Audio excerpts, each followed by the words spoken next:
Good morning friends. आज हम गोली लेंस द्वारा अपवर्तन के बारे में सीखेंगे। जैसा कि पूर्व में हम पढ़ चुके हैं कि गोली लेंस दो प्रकार के होते हैं, एक अवतल लेंस और एक उत्तल लेंस।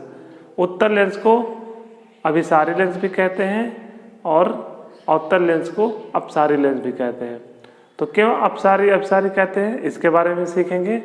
तो यदि आप चैनल पर नए हो तो प्लीज़ चैनल को सब्सक्राइब करें, कमेंट करें, यदि वीडियो पसंद आए तो लाइक ज़रूर करें।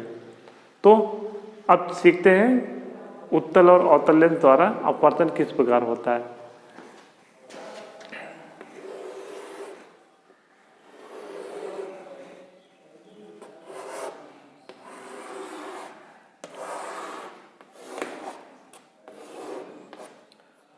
देखिए, आपके पास दो लेंस है, एक उत्तल लेंस है और एक अवतल लेंस है। पहले भी हम बता चुके हैं कि आप लेंस को छू करके बता सकते हैं कि ये कौन सा लेंस है। यदि बीच में मोटा हो और किनारे किनारे पतले हो तो वो उत्तल लेंस होगा। इस पे देखिए, ये बीच में पतला है और किनारे क्या है, मोटा है, तो ऐसे लेंस को हम कहेंगे अवतल लेंस। अब देखिए, ये हमारा क्या है, इसको मुख्य अक्ष बोलते हैं। इसका भी ड्रा कर लेंगे मुख्य अक्ष। इसको बोलते हैं ओ, इंग्लिश में ऑप्टिकल सेंटर और हिंदी में प्रकाशिक केंद्र। अब देखिए, कोई भी प्रकाश आप ये मान कर लीजिए कि अनंत से आ रहा हो, जो मुख्य अक्ष के क्या हो, समांतर हो। समांतर की परिभाषा हम पहले ही बता चुके हैं कि दो रेखाएं आपस में समांतर होंगी यदि उनके बीच की डिस्टेंस या दूरी सदैव बराबर रहे या एक दूसरे को कभी काटे ना। तो ये एक प्रकाश आ रही है जो मुख्य अक्ष के क्या है, समांतर है। इसको पहले दिखा देते F1 to F1, F2 to F2। अब देखिए, यहाँ पे अब अपवर्तन होगा और अपवर्तन के बाद कहाँ से गुजरेगा, वो फोकस से गुजरेगा। कोई भी प्रकाश अनंत से आ रही हो जो मुख्य अक्ष के समांतर हो, अपवर्तन के बाद वह फोकस से गुजरेगी। एक नीचे से देख लीजिए,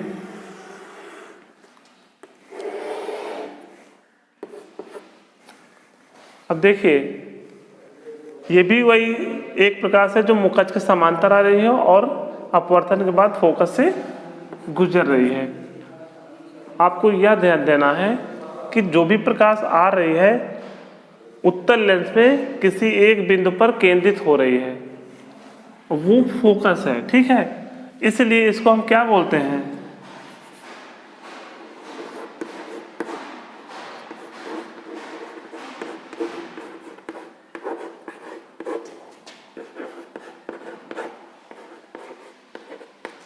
अभिसारी लेंस।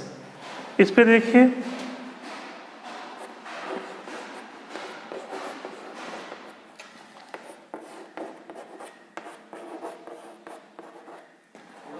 यह कोई प्रकाश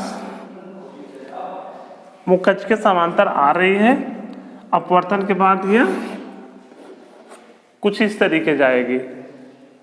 लेकिन हमें यह पता है कि यदि कोई प्रकाश मुख्य अक्ष के समांतर आएगी तो अपवर्तन के बाद वो फोकस से गुजरेगी। इसलिए हम कल्पना करेंगे कि प्रकाश कुछ इस तरीके फोकस से गुजरेगी।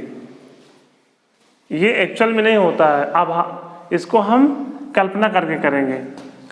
दूसरी स्थिति में देख लीजिए, यह प्रकाश मुख्य अक्ष के समांतर आ रही है और अपवर्तन के बाद यह कुछ इस तरीके चली जाएगी। इसको हम फिर से कल्पना करेंगे कि फोकस से गुजरती, क्योंकि हमारा प्रकाश कहाँ से आ रहा है, अनंत से आ रहा है। तो पहले केस में देखिए, कोई प्रकाश मुख्य अक्ष के समांतर आ रहा हो तो अपवर्तन के बाद फोकस से गुजर रहा है। दूसरे में भी यही हो रहा है। तीसरे में देखिए, यह मुख्य अक्ष के समांतर आ रही है लेकिन अपवर्तन के बाद वह कुछ इस तरीके जा रही है। तो हम कल्पना करके करेंगे कि यह फोकस से गुजरता, ठीक है। अब देखिए, ये सारे प्रकाश किरणों को किसी एक बिंदु पर केंद्रित कर रहा था, यहाँ पे क्या हो रहा है, सारे प्रकाश किरणों को फैला रहा है। इसलिए हम क्या कहेंगे, इसको अपसारी लेंस। अब देखिए, यदि आप फोकस की बात करें तो उत्तल लेंस में फोकस कहाँ पे होता है? इस साइड में, ठीक है। और अवतल लेंस की बात करेंगे तो इधर होगा। तो ये आपका एक तरीके का फिर से हम इंट्रोडक्शन करा रहे हैं कि उत्तल लेंस अवतल लेंस क्या होते हैं, इस पे किस प्रकार अपवर्तन होता है, ठीक है। अपवर्तन की परिभाषा हम पहले भी डिस्कस कर चुके हैं कि जब कोई प्रकाश एक माध्यम से दूसरे माध्यम में प्रवेश करता है तो वह अपने मार्ग से विचलित हो जाता है। यदि दूसरी परिभाषा की बात करें तो जब कोई प्रकाश सघन माध्यम से विरल माध्यम में, विरल माध्यम से सघन माध्यम में प्रवेश करता है तो वो अपने मार्ग से विचलित हो जाता है, जिससे हम प्रकाश का अपवर्तन कहते हैं। तो ये अपवर्तन के बारे में हमने बता दिया। क्यों इसको अपसारी कह रहे हैं? क्योंकि ये सारी प्रकाश किरणों को अपवर्तन के बाद किसी एक बिंदु पर केंद्रित कर देता है, इसलिए हम उत्तल लेंस को अपसारी लेंस भी कह सकते हैं। इसको अपसारी लेंस क्यों कहेंगे?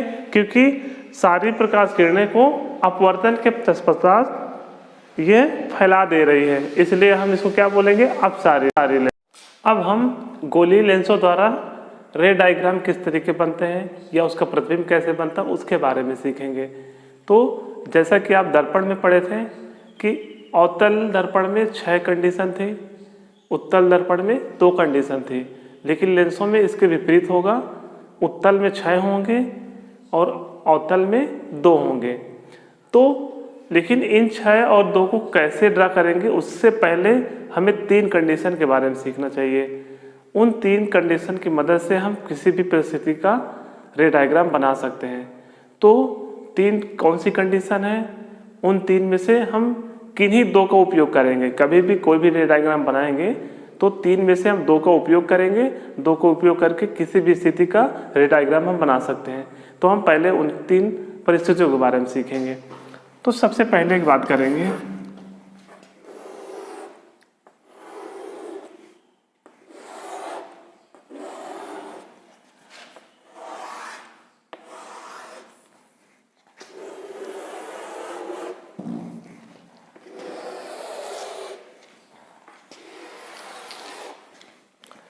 ये आपका उत्तल लेंस है।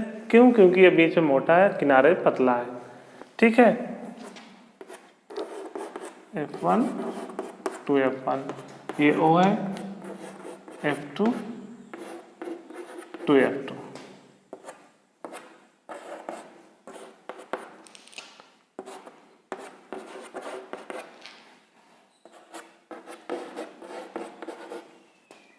कुछ इसी तरीके आपको दर्शाना रहता है। ये आपका F1 है और ये आपका 2F1, F2 2F2।